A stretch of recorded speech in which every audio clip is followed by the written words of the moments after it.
Картината, разбира се, не може да бъде друго, освен една скица.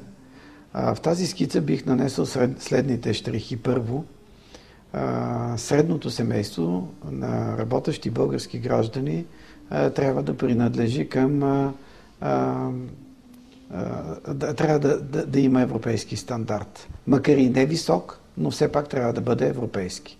За 4 години при едно добро отразяване на кризата и бърз икономически растеж след това, хората ще трябва да могат да си позволят, освен да имат собствено жилище, което те най-вероятно и сега имат, да имат собствен автомобил, да могат да си позволят да отидат на почивка и да дадат на децата си добро образование.